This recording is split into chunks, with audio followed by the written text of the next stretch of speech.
Hi, I'm Eric Kelly from KellyPlanet.com. This is a closer look at Star Trek The Next Generation, Season 3, Episode 8, The Price. Hey, there's Counselor Troy, and she's had a bad day. The computer tells her that she's a bunch of messages from her mom. That's not going to help. So Troy wants a snack. I would like a real chocolate sundae. Define real in context, please. Real chocolate ice cream. This unit is programmed to provide sources of acceptable nutritional value. Picard chimes in and invites her to tend forward for a delegate reception. She's like, yeah, I'm not really dressed for that. He's like, put on whatever. We're going to get our first look at the wormhole. Ooh. That super tall dude is Leor, and he is played by Kevin Peter Hall, who was the original Predator and also from Harry and the Hendersons. You can see why. He's like 7'2". God forbid I should miss my first look at the wormhole. May I escort you, Miss Troy? Just tell me there's some chocolate here. Counselor Troy. Will you allow me to do the introductions? So that's Bhavani. She's the premier of Barzan. She's hoping the wormhole will bring her planet prosperity. That's Mendoza, and he says he'll see to that. He'll be negotiating on behalf of the Federation. And that dork is Devanani Ral. And Troy likes him. Apparently he's a professional negotiator. Mendoza calls him a hired gun. Right now he's working for the Chrysalians. Bhavani tells us that her wormhole appears like clockwork every 233 minutes. It's due to radiation buildup in the accretion disk. The visible burst is very brief. There it is, ladies and gentlemen. The first and only stable wormhole known to exist. You'll notice that wormhole looks quite a bit different than the Bajoran one. Bhavani says to the delegates, it's yours for the right price. But Troy's just looking at Mr. Ral. We are orbiting Barzan 2, which is entertaining bids for control of what appears to be a stable wormhole, which could provide a permanent shortcut to the distant Gamma Quadrant. Oh hey, so this wormhole goes to the Gamma Quadrant 2, like the Bajoran one I mentioned. Bhavani is saying that her people are super happy because this stable wormhole will allow them to be truly independent. I don't want to predict the future here, but if the wormhole is stable, how come it just appeared recently? It should have been there for a while, just saying. Riker pops in and says there's a group of Ferengi that want to join the negotiations. Bhavani's like, yeah, their money's just as good. So Picard tells O'Brien to beam him over. Why were we not invited to these negotiations? My apologies. We did not anticipate your interest. My name is Damon Goss, and these are my counsels, Cole and Dr. Arador. We'll need chairs. Okay, so Arador is played by Dan Shore, and we'll see him again on Voyager as the same Ferengi guy. We'll see Cole too, but he'll be Leslie Jordan by then. I'm Captain Picard of the Enterprise. Good. Then see to it we get some chairs. Let me explain. Fine. Just have your Klingon servant get us some chairs. I'm in charge of security. Then who gets the chairs? Picard tells Goss that each party gets one representative, and you can have my chair. They plop down a bunch of gold as incentive, but we cut to Troy's office where she is Facebook stalking Dorky Guy, and there he is. I can save us a lot of time. They are flirting, and apparently he's really good at it. He says dinner at 8. She doesn't even answer either way because she's so flustered that he touched her hair. Okay. The readings from the Barzan's probe of the wormhole are quite impressive, Captain. The wormhole delivered the probe in the Gamma Quadrant. It would take nearly a century at warp 9 to cover that distance. The same distance could be achieved in a matter of seconds through the wormhole. Yeah, that would be helpful. Riker says, imagine if the Ferengi win this bid. They'll be collecting tolls for sure. Mendoza says, yeah, but the Ferengi aren't the problem. We have to watch out for that guy that's going to sleep with Counselor Troy. Riker agrees. Dorky Guy is slick. Mendoza says to Riker, very good. You must play poker, Commander. Poker? Is it a game of some sort? Commander Riker conducts master classes in poker. If this lives up to its billing, it will be a discovery of extraordinary value. But it is a very big if. Yeah, it's a big if. As I mentioned before, stable wormholes aren't really a thing. Until Deep Space Nine, of course. Data says the Barzans only have the information from an automated probe, so they decide to check things out for themselves. It's probably a good idea. Pepperoni Ryle shows up for his date with Troy, and wow, I think that's her real hair. It's definitely not one of the wigs she usually has. And they start kissing right away. Troy orders up some alcohol, and they kiss some more. Troy says, we're going to be late for dinner. And he's like, yeah, very late. I didn't cut much from that. Those two move fast. There's Mendoza, and he's not doing well. It happens off screen, but he's been poisoned by the Ferengi to get him off the negotiations. First, you conveniently arrange to play host. Then you plan to send a manned probe into the wormhole. The Federation thinks it can do anything it wants to. Why will I tolerate it? Picard says, come on, guys, we'll share our results with everybody. The Ferengi don't believe him, so Riker says, well, send your own probe, Goss.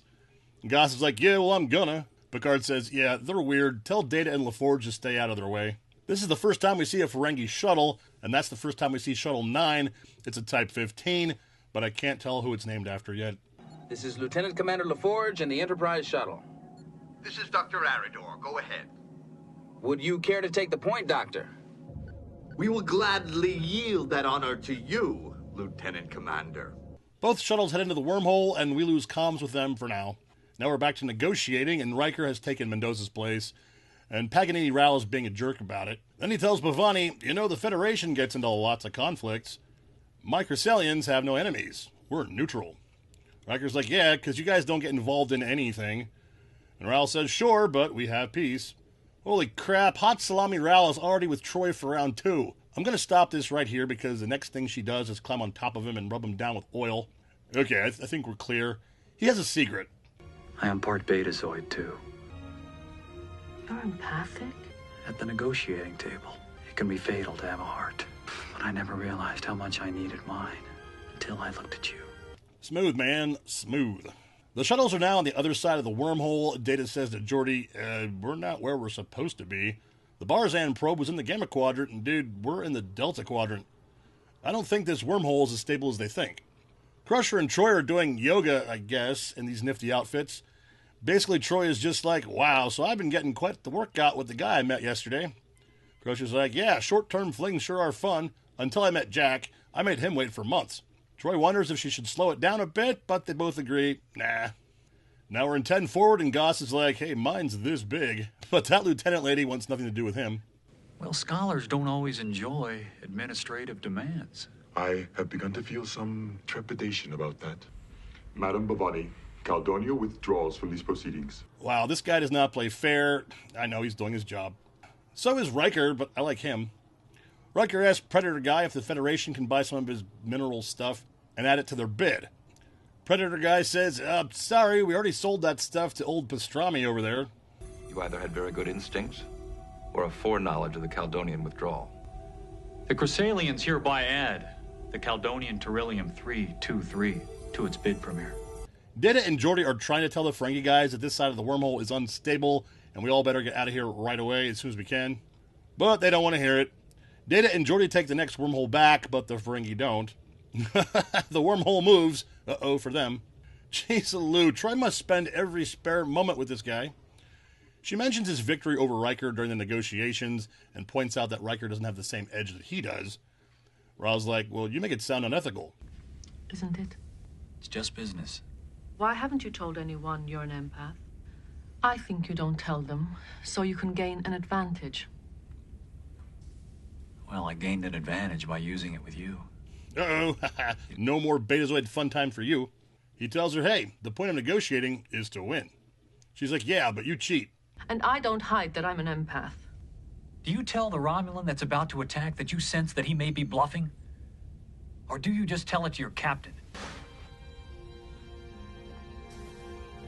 I really want to be on Troy's side here, but he has a point. Okay, so Origami Ral is trying his skills with Riker and tells him that he's prepared to finalize a deal even before the shuttles get back. Are you going to play ball? Oh, is it too much for you? I guess that's why you're second in command, and second with Troy. My relationship with Deanna stands very well, on its own, without any help from you. Of course it does, of course it does. It's just that... And she could have been yours, Will. But you just didn't do enough to keep her. Oh, Riker says that's the first bad play I've seen you make. If you can make Troy happy, that's great with me. You know you're really not such a bad sort, Raul. Except you don't have any values. Deanna is just the woman to bring some meaning to your sorry existence. To the last mile. Worf says that the Ferengi ship is preparing to fire on the wormhole, so Picard gives Goss a call. Hey, what are you doing? Goss says that he's heard that the Federation has already made a secret deal and that the Ferengi will not be ignored. So he fires a missile, but Quick Draw Worf blasts it with phasers. Goss is like, if we can't have it, no one will. But Picard points out that you can't blow up a wormhole with missiles. Duh. That's what I was thinking. Anyway, Goss says that he doesn't care if he blows up his own shuttle. His men are prepared to die. Yeah, that sounds like Ferengi. Captain, he's lying. I'm almost sure of it. He doesn't mean what he says. Why? What is he doing it for, then? That's great for Troy, but Betazoids can't read Ferengi brains. I guess that's still not a thing yet. The planet Barzan has reached an agreement with the Chrysalians. I'm prepared to offer the Ferengi free access to the wormhole in perpetuity. This is an acceptable offer. Bhavani tells Riker, yeah, sorry to be all back alley like this, but you did a good job. The Federation's just too volatile for us. Troy steps up and says, yeah, something's not right here. Rigatoni Rowell's like, oh, no, I'm just a little tense from the situation. It wasn't tense at all. In fact, I sensed no tension from you or Goss. But I was tense. I was ready to blow it up. Screen off. It was as though you were performing a scene for all of us. Troy rats out Rowell about his empathic powers and tells Bhavani she believes the thing with Goss was staged to dupe her in the negotiations. Just then, Shuttle 9 shows up, and Geordi says, hey, we're back, but the Ferengi are trapped in the Delta Quadrant. Picard's like, what? This end of the wormhole is currently stable, but the other end apparently shifts positions periodically. The Barzan probe had no way to recognize this. Eventually, both sides will be unstable. It's a dry well, Captain. Worthless. Riker says, good job, man. You got yourself a worthless wormhole. Holy crap, he's taking another try at Troy. Yeah, he's there to apologize, but he's like, hey, maybe you can help me with my conscience.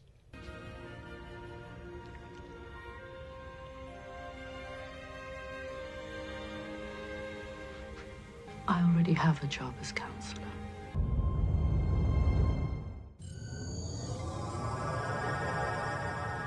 A lot of stuff from this episode will be a thing later. The big one, of course, is the wormhole, or Einstein-Rosen bridge, which is first introduced here. A truly stable wormhole will be found near the planet Bajor and is a huge plot point of Deep Space Nine. Goss uses a big old bag of gold ingots, and eventually we find out that gold isn't very valuable. The Ferengi just use it to encapsulate liquid latinum, which isn't a real thing. I mentioned this earlier, but the two Ferengi guys will show up in the Delta Quadrant and are found by Voyager in the episode False Prophets. I'm going to guess that this Shuttle 9 was the Ley. There's more than one. This time it is assumed it was named after a German-American writer that popularized spaceflight in both countries. Time for a rating, and I was personally bothered that Troy just fell head over heels for this guy, who anyone could see as a jerk. I'm glad she got more character development, but I don't think this should have been it. I'm going to give it 3 deltas out of 5. You let me know how you feel about that. If you like that video, hit the buttons and, make a comment if you like. I read those. If you didn't like it, maybe don't watch these. There's more Star Trek videos and related content on my website. Check it out at kellyplanet.com. I'm Eric Kelly. Live long and prosper.